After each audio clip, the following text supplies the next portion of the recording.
Influencer marketing might be the most hyped growth channel right now, but here's the problem. Most companies are burning money on it.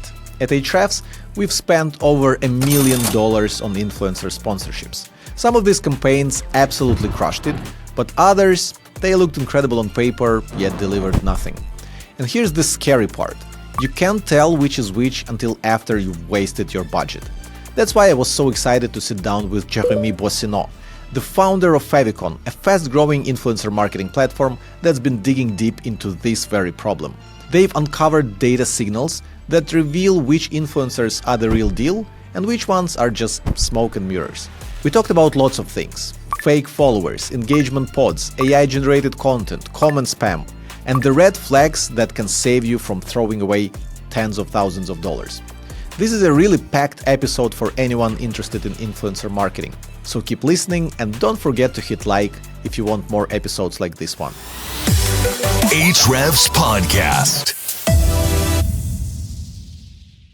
Hey Jeremy, welcome to Ahrefs Podcast. Thanks for doing this. Hey Tim, thank you so much for having me. It's a pleasure. Yeah, so what I wanted to start from is the email that I got from your service, Favikon.com, the first email that I got when I signed up.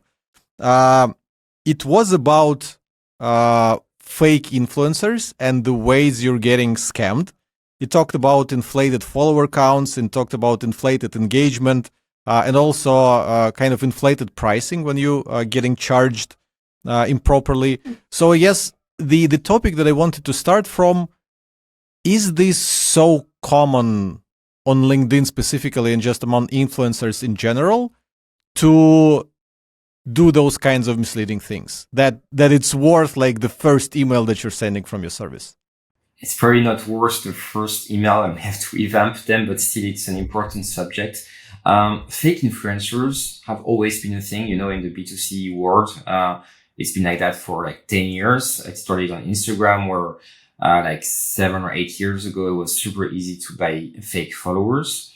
So it's been always a thing in the B2C industry, but it's, like you said, it's starting to be a thing also in the B2B industry. So like for influencers on LinkedIn specifically, I'd say in the last 2 to 3 years, there's been a lot of things going on, which I think, makes it an issue for brands that are willing to do influencer marketing because you're never sure 100% whether the influencer is legit, which is why we've made this authenticity score because it was starting to be a big issue for many brands that were starting to tell us, okay, I've been working with this influencer, I've been doing this campaign.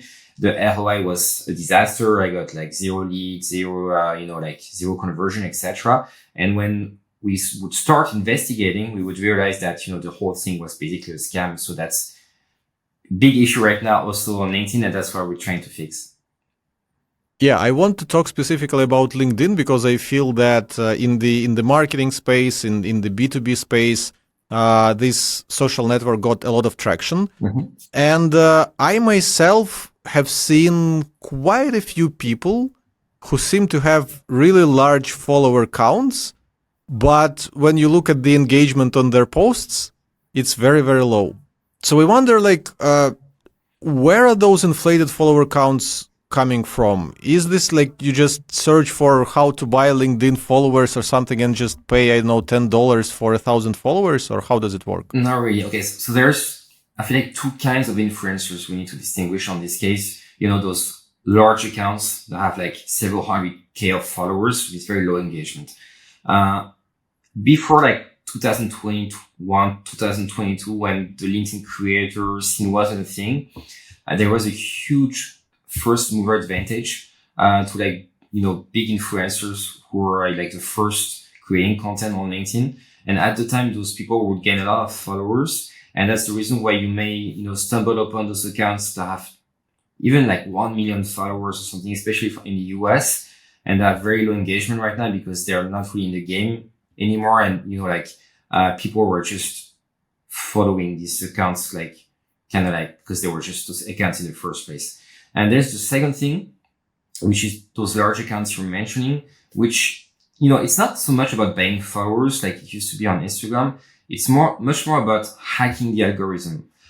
through several methods. And I think one of the easiest methods in the past few years was literally join groups, which are not engagement groups, but more like pay to win groups, where you would pay, like the person in charge of the group, and where influencers would just, like have them follow one another, engage with one another. And most of them use actually virtual assistants, who are, like real people, but commenting on their behalf. So they set up this whole system.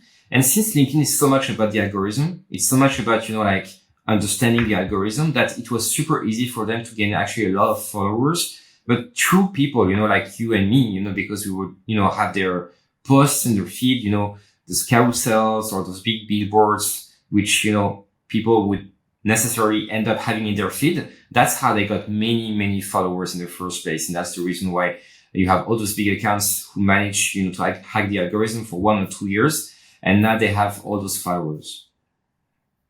So buying followers isn't really a thing on LinkedIn. It's not common. It is a thing, but it's not as common as on Instagram. It's not as easy, because it's really hard on LinkedIn to have a fake account. There's a lot of verifications in place. So what people do usually is you have those people in India, in Madagascar, and like all those countries, Brazil, which are creating accounts, and there are like real people behind, and they get actually paid, to engage, follow these accounts, etc. We're talking about thousands and thousands of accounts, but most of them are actually real people behind.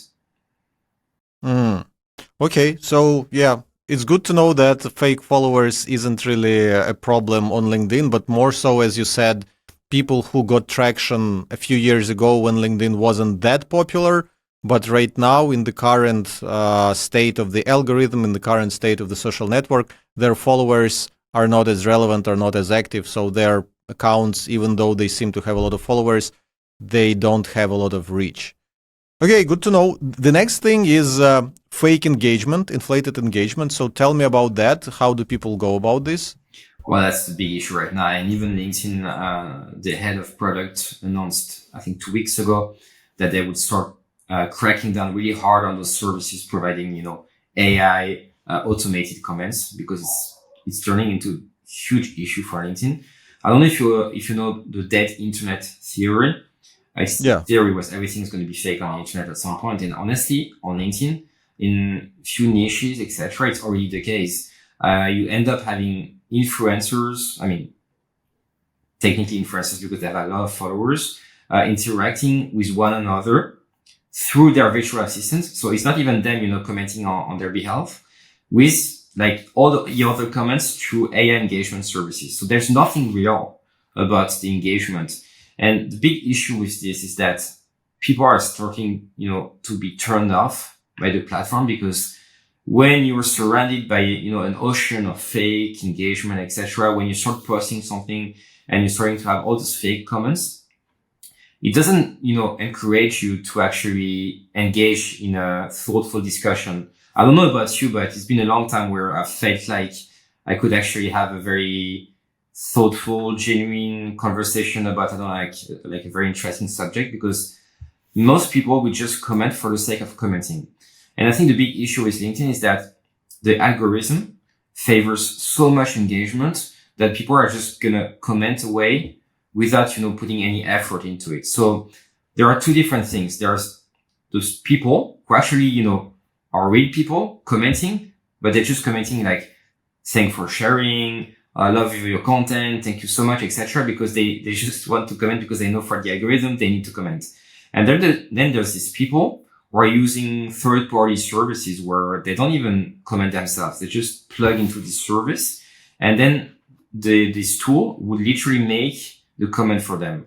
So obviously, they use, OpenAI API, etc. So it's literally going to be an AI comment, usually summarizing the post, saying, adding a question at the end of the comment. So it will be like something, oh, thank you so much, Tim, for this insightful post. I really love your insights about this. What do you think is going to be the future for this, this kind of structure?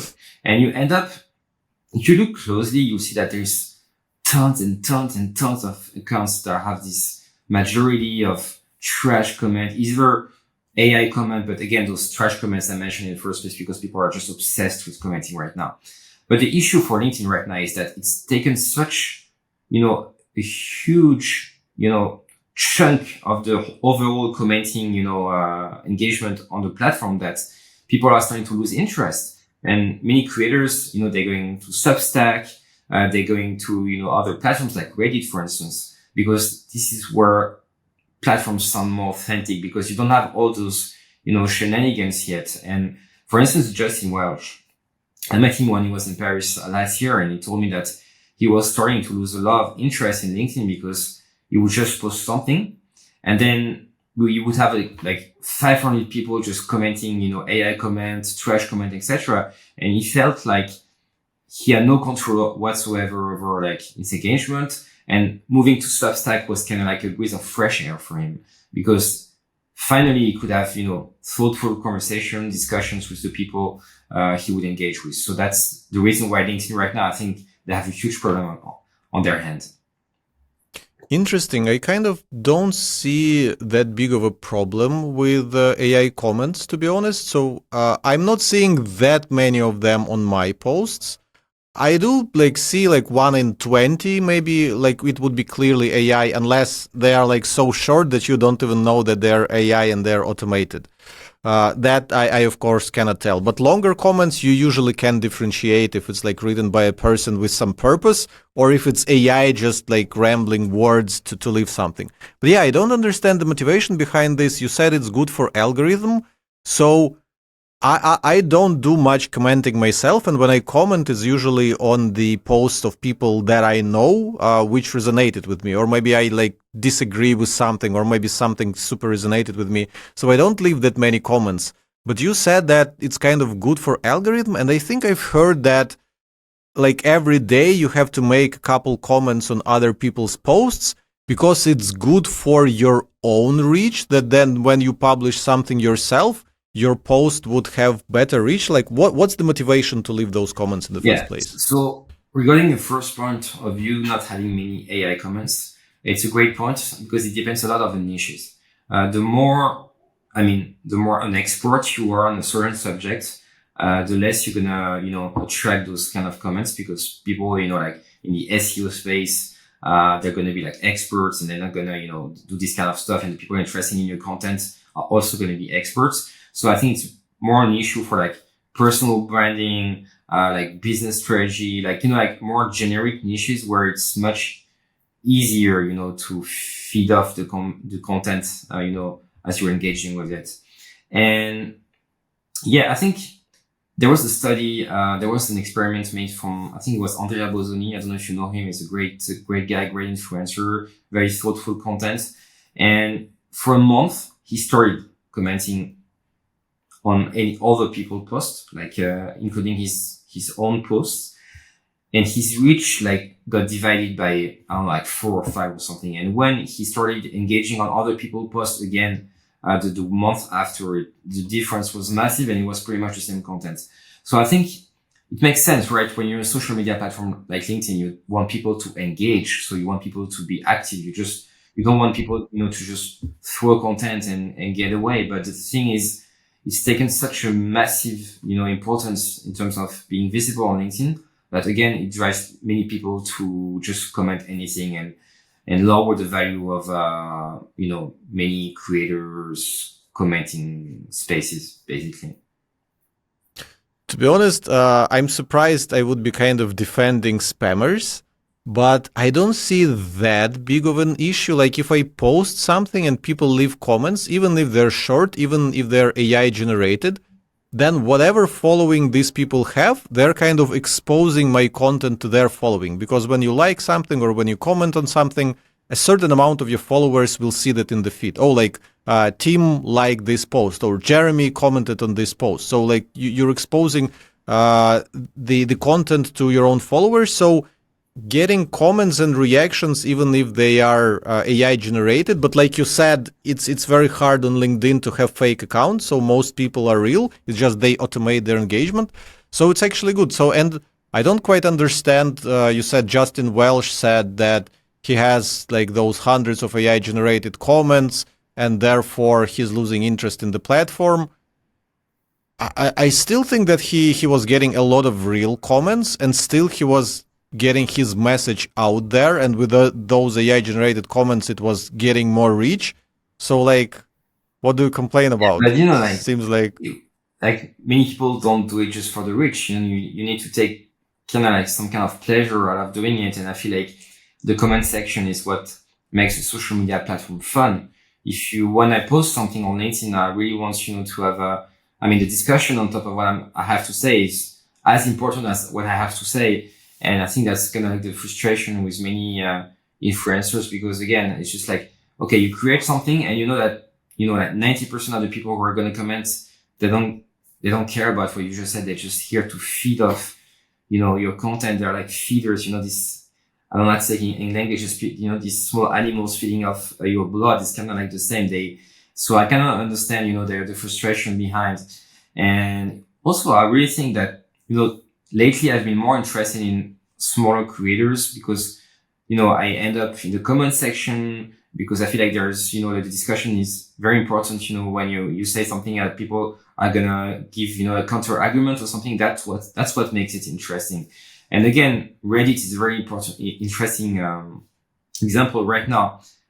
Reddit is very successful, even more and more for the B2B space, because there are a lot of genuine and authentic discussions going on. When you search on something on Google, it's going to show you Reddit threads, etc., because it's very interesting. Usually people, have real things to say.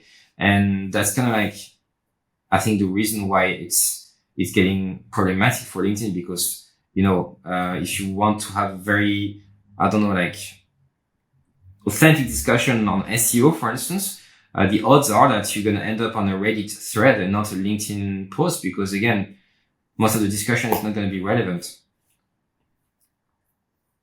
so. Yeah, I get what you're saying, and I absolutely agree that you do get some, I don't know, pleasure of communicating with other smart people on this platform. And when you have a lot of AI generated comments, you're just wasting time scrolling through them. And yeah, you're frustrated that like you have to spend time reading AI generated content rather than real opinions of real people.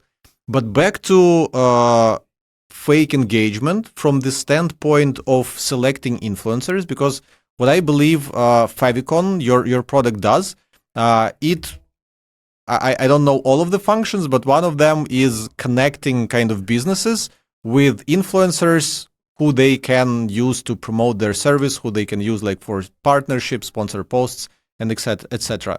And you mentioned your authenticity score is where I guess you're trying to give businesses or advertisers a better idea of like what kind of audience they will get by working with that influencer. But it seems that from our conversation so far, it doesn't seem like, for example, I'm an influencer. I want to charge a lot for my posts, and I want to like portray myself as someone with large reach, good engagement, great audience. And so I'm paying someone to fake engagement on my posts. It seems that people are doing fake engagement on your posts by themselves for their own reasons. Like you said, Justin Welsh, as far as I know, he super popular on LinkedIn, so he doesn't need to fake his engagement, and yet he's a target for a lot of those AI-generated comments. So I guess your tool might identify, oh, a lot of his engagement is actually fake, but he has nothing to do with this. It's just like how things work.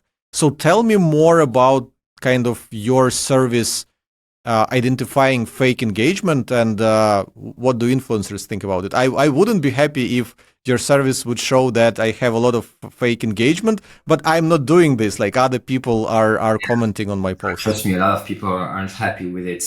Well, first, I think there's a true responsibility on influencers' side, to take accountability with their audience, to tell them to stop, doing this kind of stuff. Like for instance, I was also getting this kind of AI fake comments, etc., under my posts, and I started, calling them out individually, like in the comment section. I say, "Hey, dude, can you stop, please, making these AI comments, etc." And they just stopped. So I think like if influencers, start calling out their audience in a nice way, I think they're gonna do it. Although it's kind of like it's a good point. Influencers, especially as you get lots of followers, it's getting really hard, to, be responsible for all those people commenting. We have a good example actually on Twitter, on X, with Levenzio. I don't know if you know him. He's a Dutch influencer. It's like the number one building public influencer in the world. He does this really great, authentic comment on Twitter, and he's been blocking left and right and calling them out, all the people commenting with AI engagement, because it's a huge issue on Twitter as well. And it's working because those people are kind of like humiliated in front of thousands and thousands of people. And so I think in the long term, if more people start doing it, it's gonna be better. But back to your question about the authenticity score.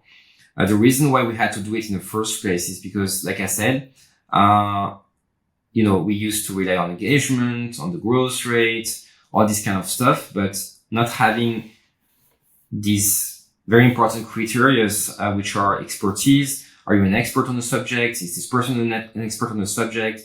Is the person doing, great comments? Is there like a discussion going on behind the post? Those are very important things, because in the end, when a brand is going to work with an influencer, the comment section is going to be, crucial. To share links, to drive CTAs, etc.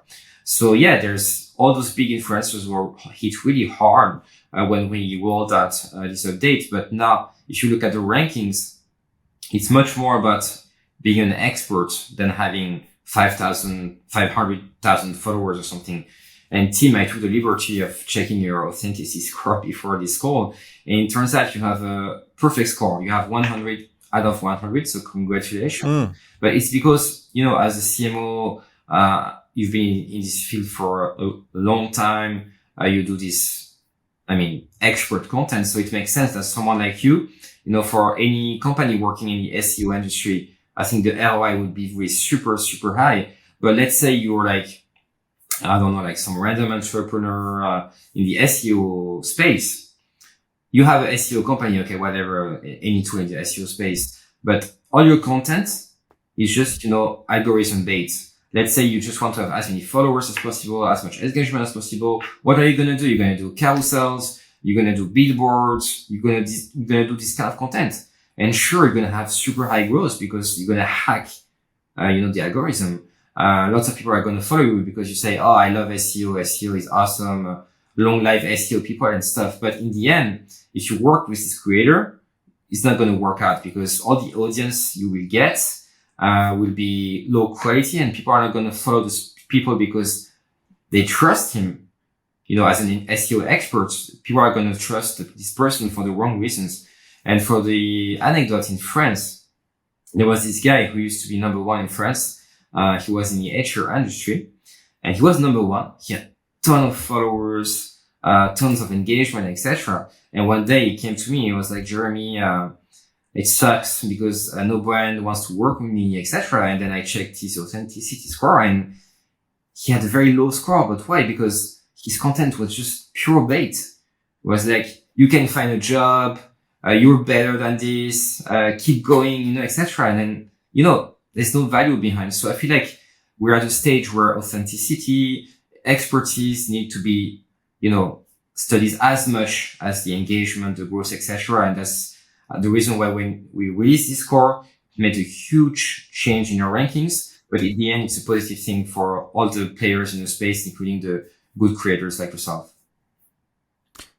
That's interesting. Before we dive deeper into your authenticity score and what goes into it, I want to talk a little more about engagement, because we discussed kind of involuntary fake engagement, where people would engage with your content with their automated ways for their own reasons, without you necessarily being behind this.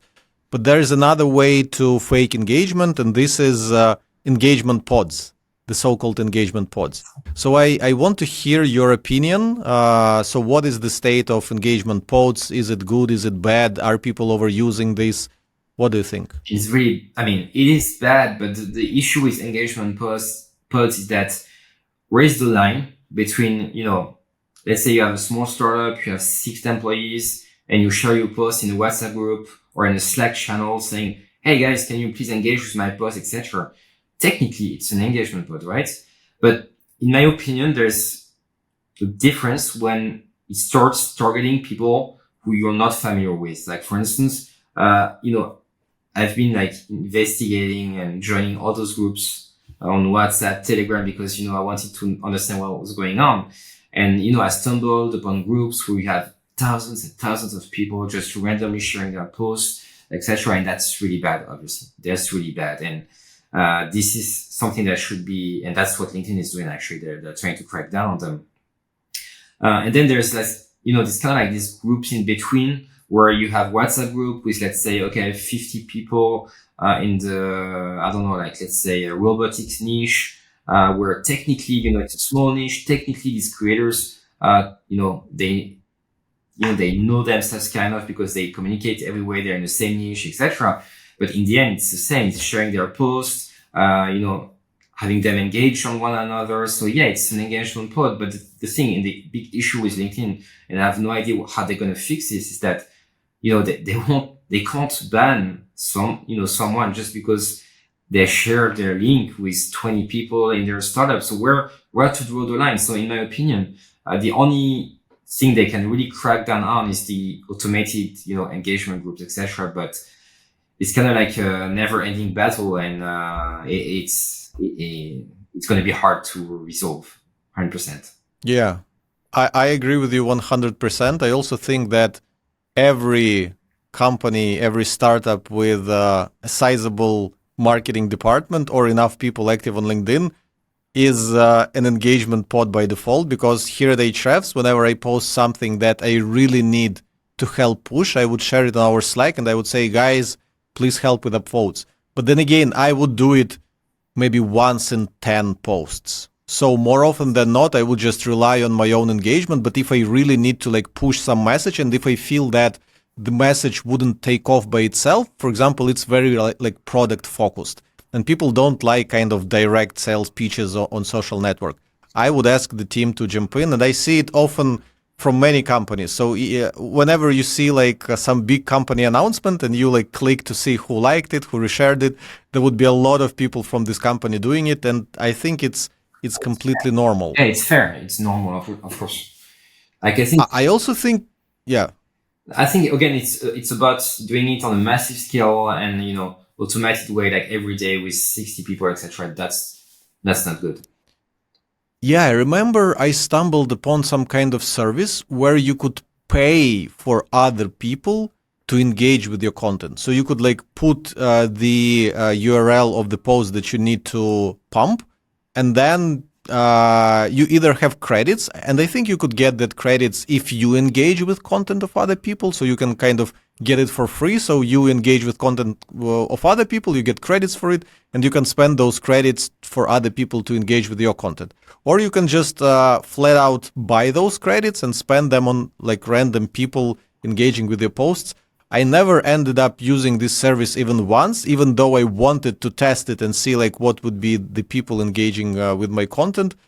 But yeah, that kind of thing, like I don't see myself using this service as a person who kind of engages with content of others, because if I don't naturally like content, why would I engage with it? Because like we discussed previously, whenever you engage with something, some of your followers will see it. Yes. And I don't really want to tarnish my reputation by liking or commenting on some like strange post, right? That's what people don't understand. It's just like, I have so many cases where obviously, I know now who's spotting, I know who's, who's cheating, etc.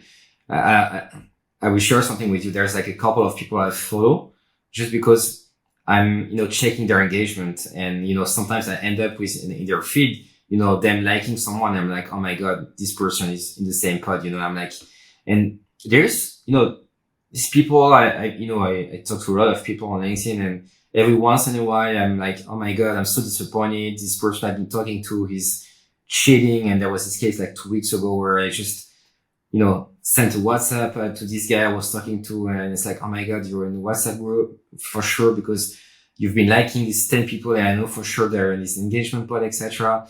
And then he told me, oh, let me check with my VA. And I was like, oh my God, you have a VA. It's like even worse. And yeah, it's like, it's kind of like Star Wars. You were supposed to be the chosen one. And every time I'm like disappointed, and yeah, people, I lose respect immediately. And whenever I know someone is using a virtual assistant, I lose so much respect because now, I don't know when they're commenting under my post, whether it's them or it's actually another person, which feel like, in my opinion, feel like, kind of cheating. And yeah, I feel like liking people just, for the sake of engagement, it's kind of like betrayal. And no one, serious, in the creator economy, no one serious about their personal branding should resort to this. And regarding the services you were mentioning before, where you could, get paid to engage, etc., it was super popular. I would say more like 2-3 years ago, but I think it's less popular now because it's really risky to use these services. You could get banned really fast because sure, you plug your cookies into some kind of third-party service, and LinkedIn is notorious for banning very easily if they notice you using a third-party service.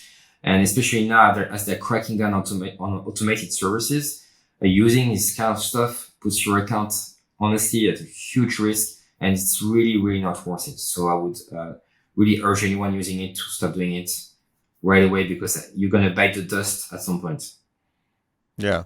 I really like your post about your point about the fact that using those engagement pods continuously is kind of easy to notice, and you lose kind of your respect in those people. Like I read a pretty nice quote somewhere: reputation grows at the speed of a coconut tree, but it falls down at the speed of the coconut. So basically, it takes you a long time to build reputation, but you can lose it in a second. And what people don't understand is that we're at an age of trust, where trust is the most important currency. And this is what makes you as a person, as a creator, valuable. It's, how much trust, like team, people are going to trust you because you're an expert in the SEO space. And if, you've proven it through your experiences, through your content, etc. So that's what makes you valuable, not having 50K followers, not being a CMO, this kind of stuff. And that's what most people don't understand, is that if you lose this trust, you lose what makes you valuable, even for a brand. If a brand knows that you're not trustable, why would they work with you? And that's really what we've been trying to do with the authenticity score, is, for brands to really double check if this person is trustable or not. So, we have 5 criteria in green. We have the expertise, authenticity, we have comments, etc. And I tend to say to brands, okay, there's even a criteria in orange. Honestly, really double think before working with this creator. So yeah, take as less risk as possible, be authentic, be genuine, don't cheat. It's not worth it. It's all about trust, and it's going to be even more about trust in the next few years. And in an age where AI is everywhere, in an age where it's so easy to create AI content, so easy to create content that the only thing that will be remaining is your personal branding, is you as a person, and the trust you give off to your audience and to brands. Back to your authenticity score, I'm getting the impression that it relies quite heavily on the actual content that you're posting, because like we now established, you cannot really have a lot of fake followers. Like people on LinkedIn are mostly real. You can have a lot of followers who are not engaging with your content, which you can identify just by the amount of followers that a person has and how much engagement they have. So that's easy to see. But then you also have this kind of engagement pods, which I don't think it's also like for a third-party service. Maybe for LinkedIn themselves, they can see patterns. But for third-party service, I'm not sure how easy it is to identify engagement pods. So in your service, engagement can go out pretty good. So authenticity score, like what are the main criteria there? What are the main things you're looking for? It is actually easy to spot them because by definition, there's a systematic behavior behind, and then with AI, we are able to identify patterns. So let's say through every post, you have always the same people commenting, and I'm talking about for, 20 posts in a row, you have always these 15 people commenting, always within the same time range. It's super easy to spot. Honestly, it's super easy to spot. And you can try out with some people examples I can send you. You'll see how obvious it is. And then there's several things on top of it, because I agree with you. It's, we call it authenticity score, but there's much more at hand. For instance, I was talking about expertise. The way we do it is we look at the background behind the creator, what company you work for, the kind of content you're gonna do. These kind of things. When you accumulate them, then it gives you a very, very good overview of the person behind. I was talking about the HR creator before, and yeah, again, lots of engagement, lots of followers, but not true expertise behind content that's not qualitative to a HR industry. And this is easy to spot. And there's lots of other patterns we look at. For instance, if you look at the growth rates in the past 2 years, and we see like a huge spike, we know that there's something like weird going on. And also on LinkedIn, there used to be those mass purges where LinkedIn would remove fake accounts, because they're still are fake accounts, which LinkedIn is trying to get rid of. And we can see, with some influencers, that you have these really weird spikes where they would go up and down, which is not normal. So again, it's not enough per se, but if you accumulate all those factors, then you end up with having a clear overview whether a person is authentic or not. And honestly, it works pretty well. Do you look for AI generated content in person's posts? Yes, of course. That's one of the number one criteria, and it's super easy to spot. And it's super... But the thing is, I like these days, I don't publish almost anything on LinkedIn before I put it into ChatGPT. No, but again, I would write a quick draft. I would put it into ChatGPT, and I would say like, write the same thing, but just better. And because I'm also not a native speaker, as I imagine you are as well. So I tend to phrase things kind of awkwardly and like use longer sentences to explain myself. And ChatGPT just polishes my stuff. So everything I post on LinkedIn is 100% me. But editor, the person who edits my drafts, is ChatGPT. So that would probably show in your service as well. It's interesting that I got 100 authenticity score because every post I post, it goes through AI. AI helps me kind of improve my wording. We're not against AI at all. In fact, we're a AI powered platform, and we're actually going to release a new platform in the month that's going to be fully AI. And I mean, obviously we're very much pro AI, but it should be, an instrument and not, not just using AI for the sake of using AI. Like, for instance, you were mentioning before publishing on LinkedIn, you already have your draft, and then you just ask for help, to AI, which makes sense. And I think AI is such a great tool for non-native speakers like you and myself, because same for me, I publish in English. I always ask ChatGPT to fix the mistakes, to make sure that it sounds, it sounds correct to a native speaker, etc. And that's awesome. And we are so lucky to be in this era. I remember like 3 years ago where I would spend so much time, fixing my posts, asking for like a friend in the US, etc. So that's awesome. But I'm talking about people who don't do this, just like, they churn out this AI post without any, personal thought behind, without any value. I mean, this post that can be made by, any other person without putting, again, any brain, any thought into it. And again, it really shows there's a huge difference between starting with a draft, sending to ChatGPT, and then the final, content, and those people who are just, asking ChatGPT to do the content for themselves. And then this we can easily spot. But again, we are never going to punish anyone for using ChatGPT. That's really not what the authenticity score is all about. And we should have picked it. I think you have an article on your blog which outlines the kind of full methodology behind your authenticity score. I didn't read it start to finish. I just skimmed through. First of all, it's very cool that you are open and transparent about how your metrics are being calculated and what goes into it. I think it's very cool when people understand how the metric actually works. And I think I noticed that among the things that you look for, there was a word originality. So you're looking for the originality of content that goes into person's authenticity score. Is this kind of along the lines of what you were just saying? You look for content that is not something that just anyone can say, kind of some like random aggregated opinion about something, but rather content that indicates some first-hand experience. Or like, we did this, I did that, we tested this, we tried that, or like from my experience and those kinds of things. Yes, Or like, what goes into originality? the big issue right now, I think on all social media platforms, like I said before, it's so easy to create content. So easy to create content that anyone can, post twice a day on LinkedIn, post on Instagram a carousel with the image, generated AI services, etc. It's crucial now to be, able to do personal content, original content.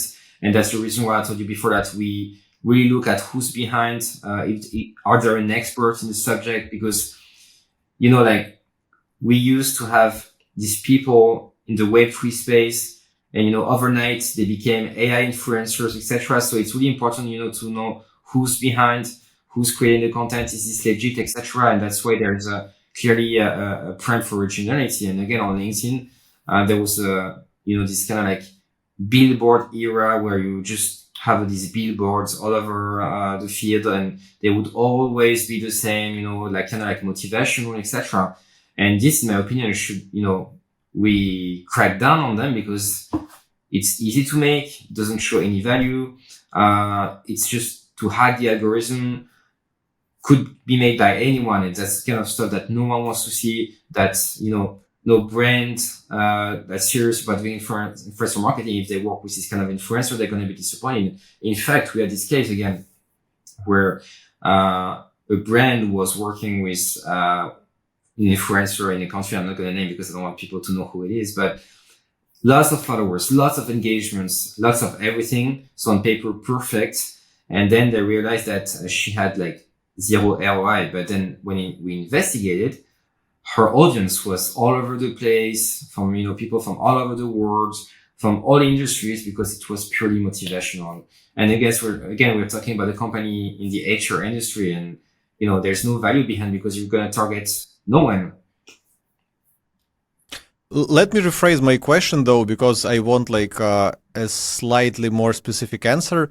I wonder, oops, yeah, you're still there. I wonder how you measure originality. Like, what are the mechanics of it? What's the process? Like, do you, I don't know, scrape 100,000 posts and compare them to each other? Because I don't see this happening. Or do you have like AI prompt, like telling it what triggers to look for in a piece of content, and what is like original content, what is not original content? Like, what's the methodology? Two things. First thing, yes, we're actually about to introduce a system where we would be able to cross-check the posts to make sure that it's not plagiarism, because it's another big issue on LinkedIn. People are plagiarizing left and right. So that's actually going to happen with the new update, with the new software releasing. And the second thing, yes, we do have a few prompts where we're asking, our AI to double check the content to see if it's technical, relevant, depending on the industry of the creator, that it actually matches the expertise of the creator, that it can't be made by anyone else. Again, talking about a billboard saying, you're awesome, you're looking for a job and good luck, you can make it. That's not original. That's not going to bring you points. But again, it's not so much about, penalizing those people. It's much more about, giving bonuses to people like you who are going to do original and, thoughtful content, because in the end, it's about understanding who's really influential and not who's about to hack the algorithm as much as they can. I don't know if you spot the difference. Okay, now that we're near the end of the interview, I think it's a quote of yours, maybe even from that email that I referenced in the very beginning. Influencer marketing has a bad reputation because 95% of people are not doing it properly. So looking back at everything we just discussed with fake engagement, bad content, yada, yada, yada, what else have we missed that people are not doing correct in influencer marketing? I think probably we didn't discuss the advertiser side, but let me know what important ideas or things we've missed so far. I'm always baffled as, brands that want to do influencer marketing, and they don't even have, the fundamentals ready in terms of the product, their marketing, etc. It's kind of like, before looking for a wife, you need to, make sure you like yourself the way you are. You're like all set in terms of, like your objective, etc. And the same for a brand. Like, you can't expect an influencer to work with you if you don't even know what you want. Again, if you don't have like the core audience, etc. in mind. And we have every day we see brands that are failing in influencer marketing because honestly, they're just not ready to do it. And I feel like any company can do influencer marketing, but you need to prepare yourself before contacting an influencer, for instance, because influencers, we're greedy. Everyone is greedy. Everyone wants money. So if you reach out to an influencer, like most of them are going to say yes because it's easy money. By the way, Tim, I checked with our calculator, you can charge $1,000 for a post on LinkedIn. So I don't know if that's relevant, but that's still a lot of money. Like company comes to you, you can make $1,000 for just a post. People are going to say yes, and they don't care if you're ready or not. And I think that's one of the reasons why many brands are failing is that you need to be ready. You need to understand why you're doing it, which objectives, which audience, and it's not that easy.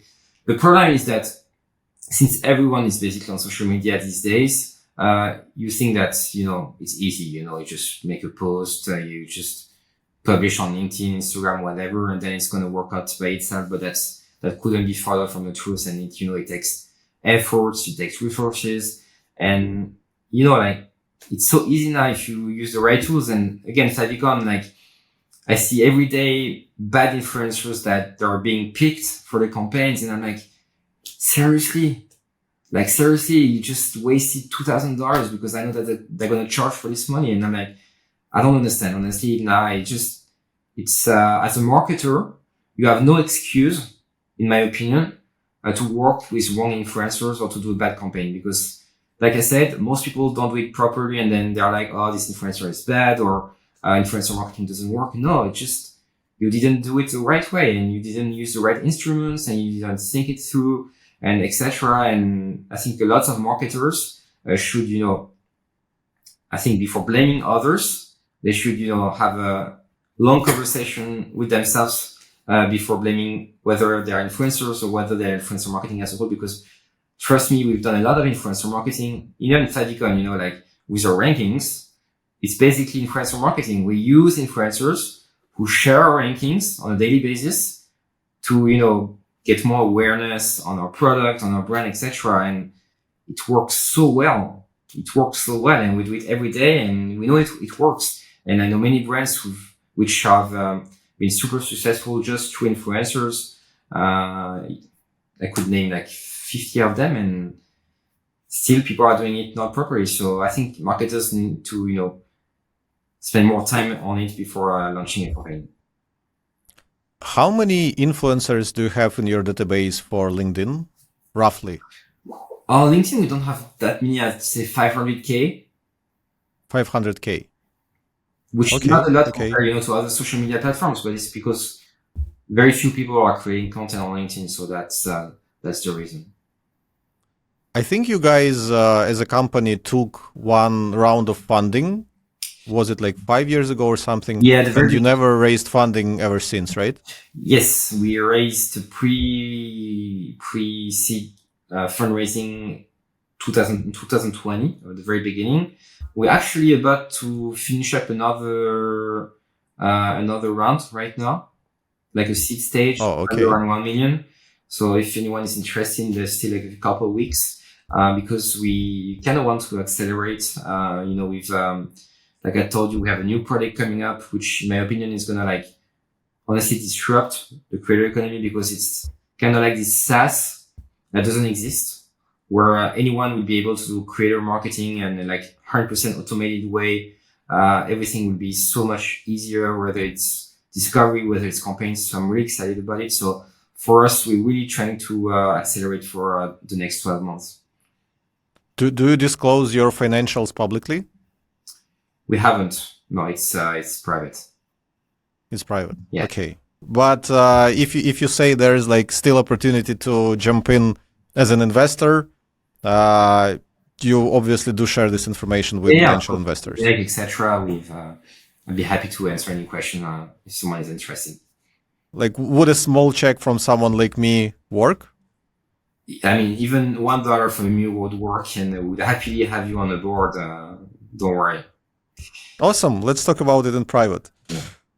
One final question. I'll actually be putting you a little bit on the spot because I just had this idea of how I should be ending all my podcast episodes. Because I'm CMO, I'm running like our entire marketing department. I'm always looking for new processes and new cool workflows of how things could be done better or automated. So yeah, I know like I didn't give you this question before so that you have time to think, but maybe you can think of something of some marketing strategy or marketing process or marketing workflow that you are proud of at your company that works really well for you and that you can share with our audience. Well, it's not a workflow, but I don't know if it works for your question, but we've been heavily using Reddit for a month. I don't know, I've been mentioning it quite a few times, but 1 month ago, we decided to get serious about Reddit. And we actually created our own channel, Favikon. And it works so well. We already have 300 members. Like our threads are doing a lot of views. We're trying to have a real community, and I'm really proud of it because it's something that hasn't been cracked yet. And I feel like we're at the very, very beginning of something big, which is Reddit marketing. Because in my opinion, Reddit is the perfect stage to, do like kind of like a mix between community building, which is really important for any company, but also like partner community, like ambassadors, because you have this public page. You don't need to go into WhatsApp group. You don't need to go into Slack or whatever. You don't need to go onto these new platforms like the one from Alex Hormozy. I don't remember the name. School, for instance. No, Reddit is public. Anyone can see your page. Anyone can see the thread, etc. So that makes it, and it's also obviously super cool for SEO. It's super cool for LLMs, etc. So you have this perfect stage where all your community program, ambassador program, SEO can meet. And we've been testing it for a month, and honestly, it's giving us spectacular results. So I feel like we're at the very beginning of something, and we're like kind of like setting the stage for the next few years, which is Reddit marketing. Do you have someone working on this full time, or did you just ask a bunch of employees? I think you said you're just 6 people on the team right now. Not anymore. We hired a lot in the past few months, so we're like 20 now. We actually work with a lot of experts. Instead of working with someone internally, we've decided in the past year to work with a lot of experts. Like for instance, Ivan, who actually is Ukrainian as well, who's been helping us for SEO. For Reddit, we've been working with Olena Bamko, who's also from Ukraine. We have a thing with Ukrainians. And she's been helping us build up this community in the past few weeks. And it's been working really well, so we will definitely double down on it. And I was talking about the SEO benefits, but it's also great, for instance, for content. We have all this content coming out on the blog, on YouTube, etc. With Reddit, we can just share it every day, and bam, our community sees it, our ambassadors sees it, Google sees it, OpenAI sees it. It's just perfect, honestly. Awesome. Jeremy, thanks a lot for taking the time. I've learned a lot about LinkedIn, about influencers, also about your service. I think our partnerships team needs to take a closer look at it and see how it can be helpful to us. But yeah, thanks a lot for coming to HR's podcast. Thank you so much.